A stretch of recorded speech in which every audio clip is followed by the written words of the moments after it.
हर वित्तीय वर्ष की शुरुआत में देश में कुछ नियमों में बड़े बदलाव होते हैं और इस साल भी ऐसा ही होगा। 1 अप्रैल 2026 से income tax, take home salary, railway ticket, FASTag और क्रेडिट स्कोर से जुड़ी कुछ व्यवस्थाओं के नियम बदलेंगे, जिनका असर आम लोगों पर पड़ेगा। आपको इस वीडियो में बताएंगे कि क्या बड़े बदलाव होने जा रहे हैं। नमस्कार, आप देख रहे हैं न्यूज़ 18 बिहार झारखंड का डिजिटल प्लेटफॉर्म और मैं हूं आपके साथ रश्मि शंकर।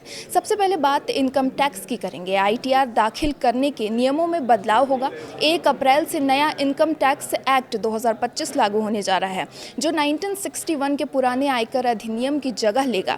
1 अप्रैल से गैर ऑडिट करदाताओं के लिए ITR 3 और ITR 4 दाखिल करने की तारीख बढ़ाकर 31 अगस्त कर दी गई है। भारत में अब तक पुरानी टैक्स प्रणाली में 2 अलग-अलग वर्ष होते थे। एक वित्तीय वर्ष यानी जिस वर्ष आय अर्जित की गई हो, और दूसरा आकलन वर्ष यानी जिस वर्ष रिटर्न दाखिल किया जाता था, जिससे काफ़ी भ्रम पैदा होता था। अब नए इनकम टैक्स एक्ट में इन दोनों को खत्म कर केवल टैक्स वर्ष रखा गया है, यानी 1 अप्रैल 2026 से 31 मार्च 2027 तक की अवधि को टैक्स वर्ष 2026-27 कहा जाएगा। अब बात करते हैं नए श्रम संहिता की। 1 अप्रैल से 4 नए श्रम संहिता लेबर कोड भी लागू हो सकते हैं। अब कंपनियों के लिए कुल वेतन का कम से कम 50% हिस्सा बेसिक पे के रूप में रखना अनिवार्य किया जाएगा। अगर आपकी बेसिक सैलरी कुल वेतन से 25% कम है तो इसका आपको प्रोविडेंट फंड में योगदान बढ़ेगा और हर महीने हाथ में आने वाला वेतन घट जाएगा। 1 अप्रैल से केंद्र सरकार के 4 नए श्रम कानून लागू होने की संभावना है। हालांकि अभी तक इस बारे में कोई आधिकारिक घोषणा नहीं की गई है, लेकिन यदि नए लेबर कानून लागू होते हैं तो देश में ग्रेच्युटी की व्यवस्था भी बदलेगी। वेतन संरचना में बेसिक पे और महंगाई भत्ता का हिस्सा बढ़ेगा, जिससे ग्रेच्युटी का लाभ बढ़ जाएगा। अब बात करते हैं रेलवे टिकट पर होने वाले बदलाव की। 1 अप्रैल से रेलवे टिकट कैंसिलेशन के नियम बदल रहे हैं। अब अगर ट्रेन में प्रस्थान के 8 घंटे से 24 घंटे पहले टिकट रद्द किया जाएगा तो 50% रिफंड मिलेगा। 24 से 72 घंटे पहले टिकट रद्द करने पर 25% राशि काटी जाएगी और बाकी रकम लौटाई जाएगी।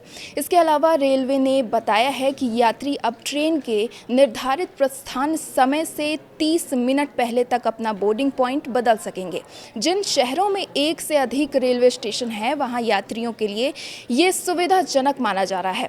अब बात करते हैं पैन कार्ड से जुड़े नए नियम की। पैन कार्ड के लिए आवेदन करते समय अब केवल आधार कार्ड को जन्मतिथि का प्रमाण नहीं माना जाएगा। इसके लिए जन्म प्रमाण पत्र, कक्षा 10 का प्रमाण पत्र या पासपोर्ट भी देना अनिवार्य होगा। इसके अलावा अब आधार कार्ड के अनुसार ही पैन कार्ड पर नंबर जारी किया जाएगा। इसके अलावा 1 अप्रैल 2026 से क्रेडिट स्कोर से जुड़े नियमों में भी बदलाव हो रहा है।